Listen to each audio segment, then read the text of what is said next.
It is said that a great man, a great Mahatma, once said, if meditation is a flower, compassion is its fragrance. Without fragrance, we don't appreciate a flower. There are many flowers, but only one flower with compassion, with this flavor, with this fragrance, that is Amma. So, let me come to my topic. This was said to you in a very simple sense of giving you an introduction about what Amma is and how she acts in this world of ours. This world of ours is an ignorant world, a very dirty world where only conformists can live, no rebels can live. Rebellion to the existing systems and changing them is called education. I know even you people studying in Amrita University are also conformists. I'm not blaming you because our society is as such. Because if you want to get a job, you have to conform to certain norms. But rebellion, this act of yours, coming to a talk, listening to it, and trying to correct wherever we have gone wrong, is an act of rebellion. This is not conformity. And this is what is needed. But only Amrita University provides such chances for you people to listen to different ideologies, different streams of thought, different schools of ideologies. Nowhere else, because Amma is sitting in the midst of a marketplace where a great ideologue may come, a politician may come, a prostitute may come and later write a book. Anything can happen. This is a marketplace. But Amma is unaffected. Let me share you yet another story, because you are kids, students, you may love stories. I'm sure many of you are sleeping also, not a problem, but please do me a favor, don't snore. That's all, there is the matter, no problem at all. I'm not compelling you to listen to my talk because I don't think it is very attractive. But Amma, something that can really relate Amma to. There is a famous set of paintings in Japan. These paintings are called the paintings of the 10 Zen Bulls. The paintings are called the paintings of 10 Zen Bulls. The word Zen means meditation. It is derived from the Indian word dhyan or dhyanam. So it's called Zen. Zen means dhyanam. So the story, the painting, 10 paintings of Zen bulls. Zen bull is not an ordinary bull. Zen bull is not used to plow the field. A Zen bull does not go after a cow. A Zen bull is a totally satisfied, content bull. So the painting, the first painting, please follow. The first painting is a man like me or you is absolutely confused and has no answer, really searching for an answer in the forest, in the dark woods. He's searching for his lost bull. He's searching there, here, there, everywhere. And he's absolutely confused. That is the first painting. In the woods, it is dark, and he is searching. And the second painting is that he sees footprints of the bull in the forest. And he's happy that at least the footprints are seen and the journey is a little more easier than before. And he's a little happy because he has already found the footprints of the Zen bull. Third painting, he sees the tail of the bull at a very, very far distance. And he's happy looking at it. That is the third picture. The fourth picture is that he nears it. The fifth one is almost near it. And the sixth one, he's trying to catch it. Seventh one, the bull is trying to run away from him, and a lot of confusion, a lot of fights, and a lot of war, battle is going on. The bull is not yielding to him. The eighth picture, he takes the bull by its horns. The bull has yielded to him. The ninth picture is the bull is already tethered to the tree, and this man is playing flute. Bansuri, happy, content, satisfied. His bull is home, back home, satisfied. And the 10th picture, now there has been a lot of discussions and arguments against the 10th picture. That is my point. The 10th picture created a lot of fuss and fury among the Zen monasteries in Japan at that time. The cause for the worry and fury was the 10th picture, they say, was absolutely unnecessary.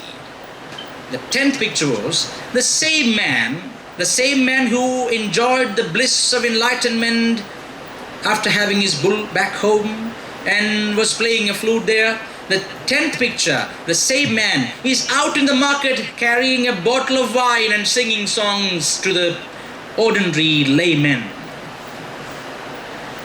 And there's been a lot of discussions, but one Zen master, we call a Zen master Zenji, one Zenji, or we say Roshi, one Roshi said, no, the 10th picture is the state of a rarest man, a rarest being who has transcended even enlightenment.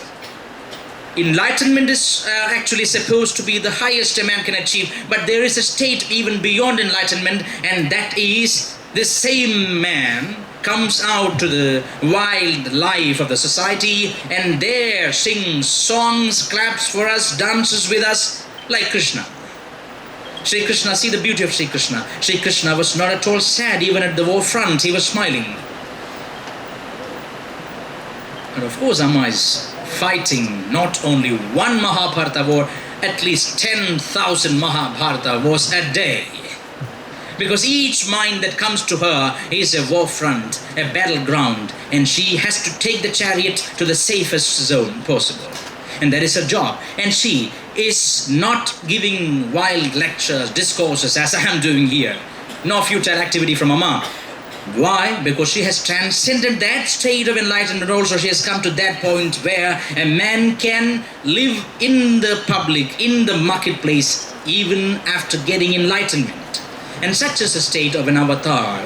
Such persons we call avatars. And we have a lot of wrong ideas. I think it is because of reading certain books on Himalayas. I've read in a book, in Himalayas, all the yogis have long hairs. I do not know if it is true, but the book says so. But many of the people, I think it is a very hot cake in the market. The book says Himalayan yogis will have long hairs. You have heard of Babaji, Paramahamsa Yoganandaji, Lahiri Mahashaya, Yukteswar Giri. You must have already read the book, the famous work, The Autobiography of a Yogi. Of course, it is an absolutely classic masterpiece. But that is not the end of the story.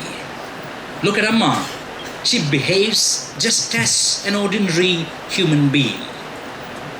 And there is something that is extraordinary in her life. That is a question mark for all the seekers.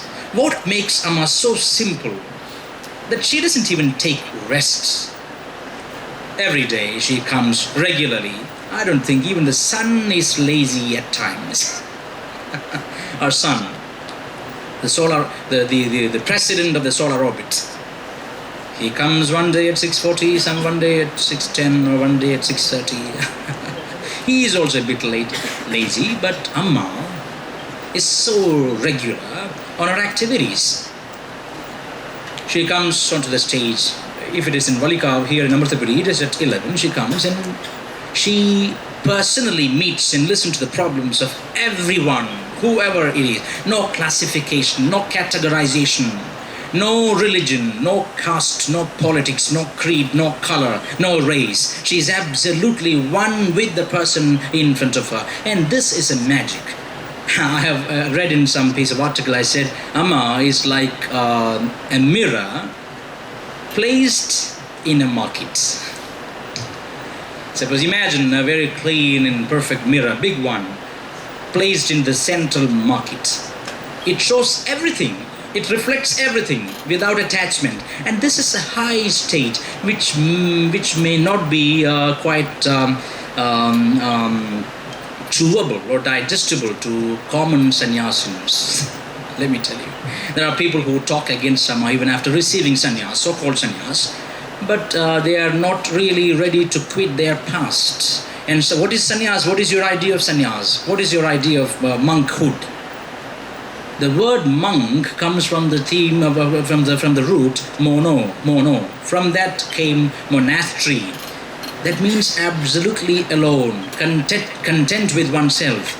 And sannyas, to some people in Kerala, even you know the going on problems.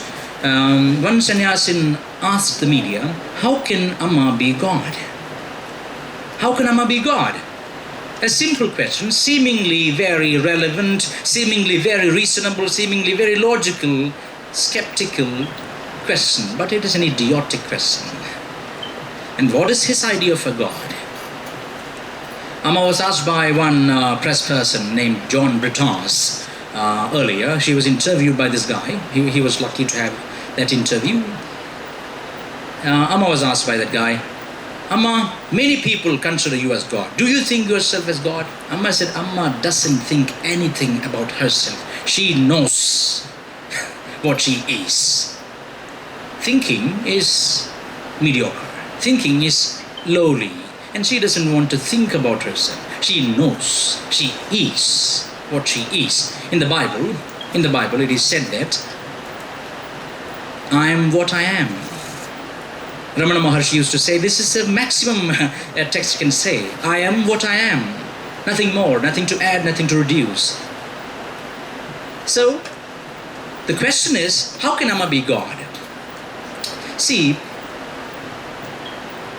each person has a certain capacity to attract people, talk to them, console them. Of course, even a mother does that to her children. But think about a person, a human being, sitting for 24 hours, consoling each person coming to that person and trying to give them higher ideals, implant higher ideals, embed them with noble goals, just with a touch or a smile or a look or a glance. You know, you've heard about Swami Vivekananda. He was a cyclonic monk India has ever produced. Swami Vivekananda once said, he was in Detroit and giving a lecture at the Detroit Hall. I do not remember the name of the hall, but there Swami Vivekananda was speaking on the topic women in India.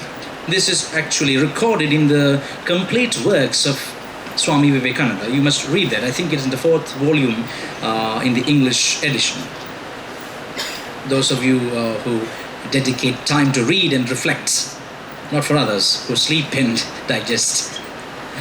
But in that book, it is clearly written that Swami Vivekananda was speaking to a large audience of almost 1,000 ladies, women especially, of different dignities in America.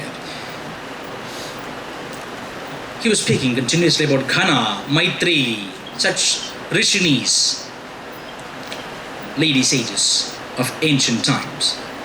But then he stopped suddenly and looked to eternity without speaking. He stopped speaking. And he said, what I see is a prophetic vision. A prophetic vision is something of the future, a future vision. Yeah.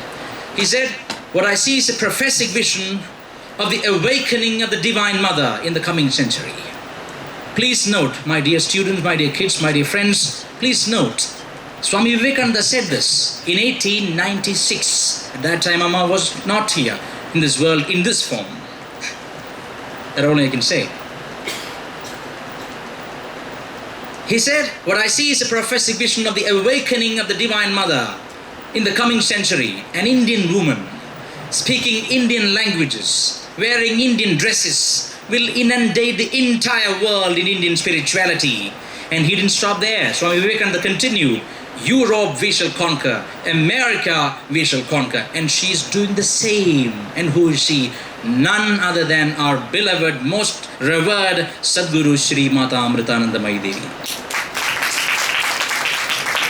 I don't think it is Sonia Gandhi, to be frank. Now I have politics. Of course I have opinions, political opinions, because, you know, this is a result of a great plan for 300 years by Italian governments. I should say, because I've got opinion. I'm responsible, I'm solely responsible for whatever I speak on this podium. Nobody else. So I have opinions. It is Amma, none else. But why can't you see that? And one of my friends, very educated, a co-worker, a colleague, he told me, does she know English? I said, of course, she does. Because at a time when I was in the West, I had a trouble with the syntax methods of English grammar, and also some ideas of semantics. This is a very dry subject in linguistics, semantics. That night I didn't sleep. I prayed to Amma. You won't believe, 30 days a month, she used to come to my dream and give me instructions in semantics. So who is my semantics teacher? None other than Sadguru Sri Mata Amritanandamayi Devi. So I cannot argue that Amma doesn't know English. And I have heard an experience of a Hebrew devotee who came to Holland to have Amma's darshan. And he asked Amma through a mediator, Amma, please initiate me into a mantra. Mantra means, no, mantra means mananat trayate iti mantra. Mantra means by repeating which you transcend the mind. By repeating which you transcend the mind. That is called mantra. And he asked Amma a mantra. Amma said in complete humility, when she comes onto the stage, she bows down, touching her forehead on the floor before us ignorant idiots. See her plight. She took avatar and bowing down to us. But she's giving as an ideal, leading by example, a perfect management system, leading by example. And then, this person, Amma said, Mona mantra munde. He has already got a mantra. And then Swamiji was a little astonished and translated the same to him. Amma says, you already got a mantra. He was astonished, but he didn't show it up. He said, then let her give the same mantra to me. Translated, Amma said, okay, Mone, go and write it in his language, Hebrew. They both went. Amma continued giving darshan. After 10 minutes, Swamiji very carefully wrote this Hebrew mantra in Malayalam font, Malayalam print, and then near Amma. But before that, this guy got Amma's darshan, and the scene was absolutely packed with emotion. This man was crying out loud, sobbing, after getting Amma's darshan. And Swamiji said, what happened, man? What happened? He said, she has given me the Hebrew mantra, even without seeing the paper. What proof do you need to believe that Amma is God? And who is your God? Sitting somewhere in the heavens, somewhere out there. Long beard, with a stick in his hands, watching us, human beings, like worms, creating us and then recreating us as infidels and fiddles, and making us fight each other. This is what a Jehovah says. This is what an Allah says. Absolutely sure. You read all those books. Yeah, I'm sure there are many people from that faith too. Not a problem. But I'm ready to have a debate, not here, anywhere else. Because Amma will definitely kick me out if I talk diversely about this. But let me tell you, is that your idea of a God? A God who is sitting in the heavens and watching us down there? That Avalokiteshvara is not the Avalokiteshvara of the Buddha story. That Avalokiteshvara is none other than our mother, the Divine Mother, Amma. Because there Avalokiteshvara means looking down with compassion. I've always enjoyed this scene whenever I am put to Amma's lap. And then later she raises me, my face, and looks down at me. And then that doesn't mean that she depreciates me, but looks deep within my being. That is an absolutely powerful emotional bond. She establishes an emotional deep bond with anyone in the spur of a moment. I challenge those who speak against Amma to create such deep bond with a human being just by giving a touch or a look. I'm sure nobody would take this challenge. Even if you do, you'll have certain things to hide. You may do it with your long-time friend, having an adjustment with him. And later say, hey, I did this. No, that is not the same. Amma transforms a person with a touch or a single glance. You know, in Bhagavad Gita, and by the way, let me ask you a very simple question. How many of you actually seen the text called Bhagavad Gita? Majority. I'm not going to have a quiz session, by the way, but still this is okay. Good number of people have seen the text called Bhagavad Gita, but I request my friends to read the Bhagavad Gita deeper into it, if possible, with Shankara Bhashyam, the commentary written by Adi Shankara Bhagavad Pada. That will give you a little more detailed idea of how a Mahatma behaves, how a Mahatma walks, how a Mahatma talks. Everything is detailed in the book. The only book perhaps which deals with a Sthita Prajna. Sthita Prajna means a man or a person who has established himself on the truth. And our Shastras declare truth is that which is not affected by 3 times. That is called Om, the same truth. I'm sure it's getting a little dry because it cannot be otherwise, because it is Shastraic ideas which I need to put in the same sense. I cannot dilute it with my jokes or other ideas. But that truth, that establishment is called Sthita Prajnatva. If you read the Bhagavad Gita and later on go to Amma and watch her closely, anyone can do that. And perhaps this is the only ashram where there is no much bigger security forces around. You can go to Amma any time of the day, 24 hours a day. She's available like thin air. You can go to her, talk to her, hug her, crack jokes with her. She's the only master who is absolutely ordinary. Whoever you are, you may be a scientist, she comes to your level. And some years back, in 2003, I think, I read a magazine in which there was an article about Amma, and one scientist, he's an Amma devotee, his name is Dr. Vidyasagar. The person responsible for the success of Param 10,000, the supercomputer, I think it is established in the Amrita Vishwavidyapeetham campus at Etimadai. Yes. Dr. Vijay Bhatgar wrote in that particular book that one Dr. Srinivas Rao of ISRO, or Baba Atomic Research Center, came to meet Amma and asked Amma a question. Amma, how many dimensions are there in the universe? How many dimensions are there for the universe? Without waiting a moment, Amma said, there are 9 dimensions. I create them when I open my eyes. I destroy them when I close my eyes. With very, very deep authenticity. Great authority. She said, I create them when I open my eyes. I destroy them when I close my eyes. When I read that, I was deeply affected by that wisdom. Who can say that? Who can take responsibility of creation and destruction? People destroy things but never take responsibility of the same. People try to destroy others' image in the public but never take responsibility of the same. But Amma said, I create the universe when I open my eyes and I destroy that when I close my eyes. But those of you who are familiar with the Lalita Sahasranama, there's a mantra. Om Unmesha Nimishotpanna Vipanna Bhuvanavalyayi Namah. Om Unmesha Nimishotpanna Vipanna Bhuvanavalyayi Namah. That means, Unmesham doesn't mean activity. Unmesham means opening of the eye.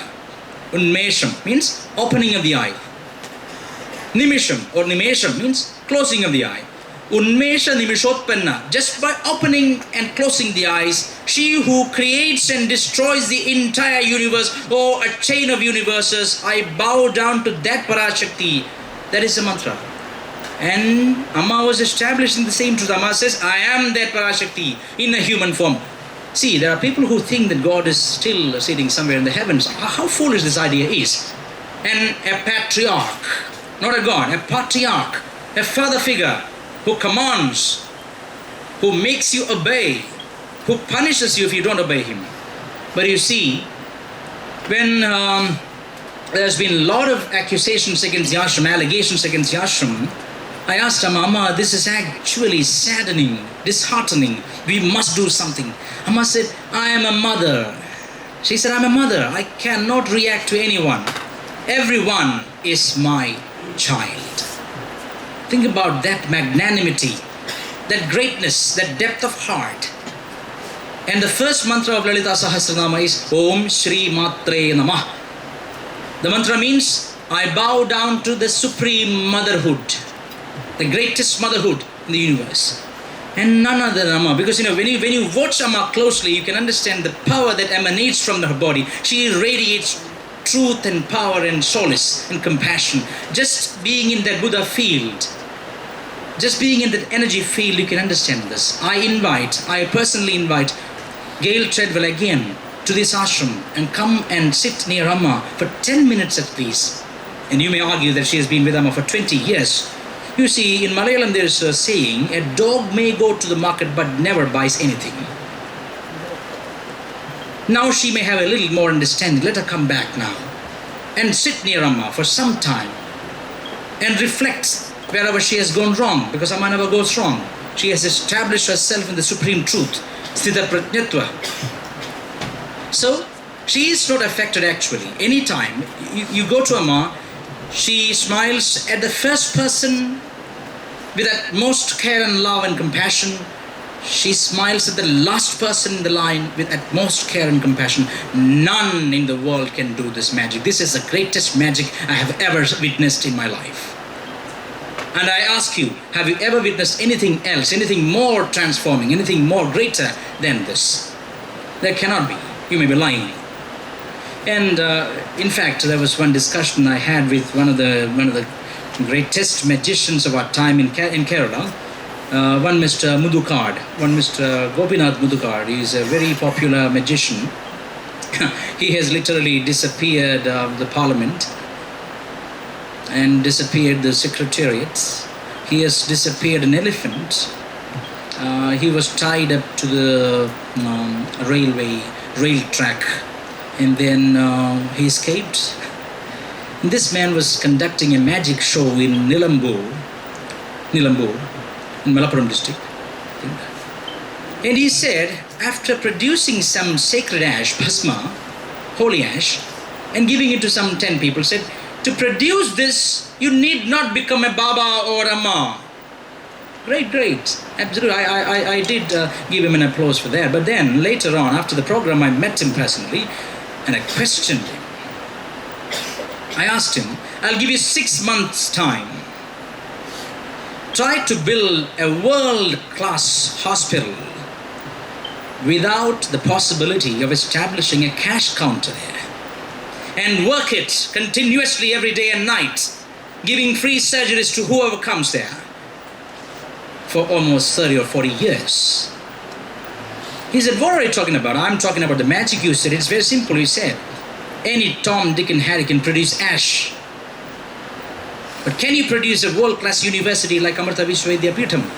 Can you produce a world-class university like Satya Sai organization or university of higher medicine? It's not possible. That needs something else. And that is compassion. Compassion is the highest form of wisdom, I would say, not by reading books. That is why in the Vedas, I know I'm a little boring, but still I cannot escape Vedas, because they are the primary texts of Hinduism, or the cradle of thought, the cradle of culture in the entire world. The first beam, first ray of hope came from India, from Rig Veda. In the Rig Veda, there is an idea of a master and a student. And a master and student are not two different isolated islands. A master and student are actually counterparts of the same process called learning. That is why we have the greatest Shanti Patha. Om Sahana Vavatu Sahanau Bhunaktu Sahaviryanggaravavahai Tejasvinavadhitamastu ma vidvishavahai.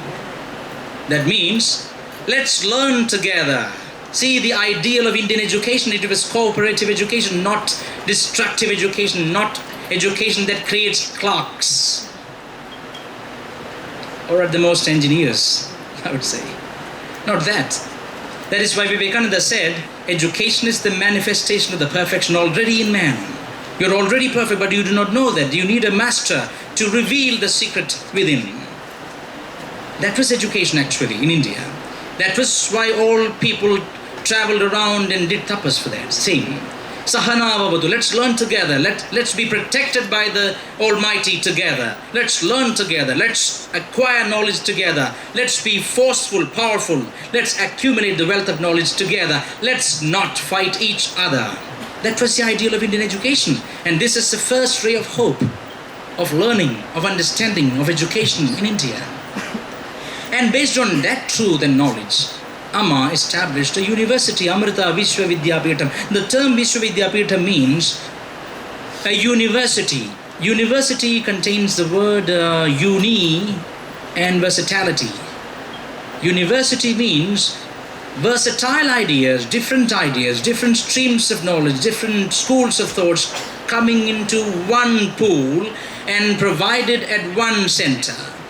This is an ancient idea of unity in diversity. That is, the university idea itself is an Indian idea. And you do not think that Harvard University was the first university in the world.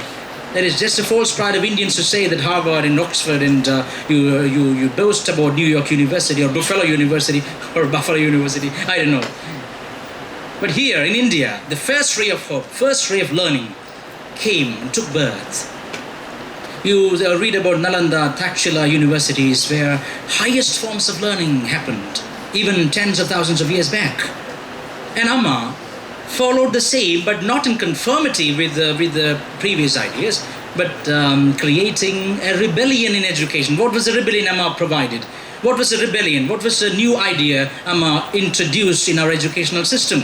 That was compassionate education. Education that brings out the compassionate mind, the motherhood in everyone. Do not think that only a female can become a mother. A man can become a mother without even a womb. It needs a womb in the heart. A deeper idea. Just as I told you the first story of the Buddha Bhikkhu, where the Buddha Bhikkhu felt empathy to the dog, suffering dog. That is motherhood in a man. That is motherhood in a man. What time should I stop? I do not know. Kindly guide me through. Okay. I do not know, because most of the people are absolutely in deep slumber. I do not want to wake you up, but the only favor you have to do me is not to snore in my lecture hall. That is the only condition. All other things are unconditional. One condition itself is a condition, not a problem. Anyway, here I told you about the motherhood of an Avalokiteshvara, motherhood of a Buddha or a man who had compassion towards a dog. You know, we have in the ashram 3 dogs, right? Tumban, Bhakti and Rishi, right? Amma sees them with the equal eye as she does with us.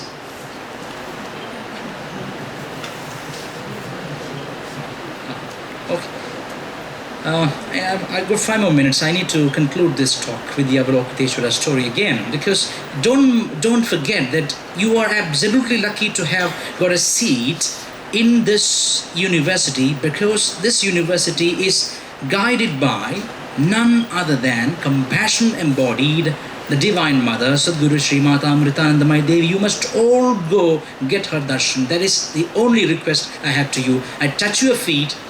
Do not have any pre-collected, premeditated ideas. Just go there unconditionally. If you have questions, ask her, shoot, no problem.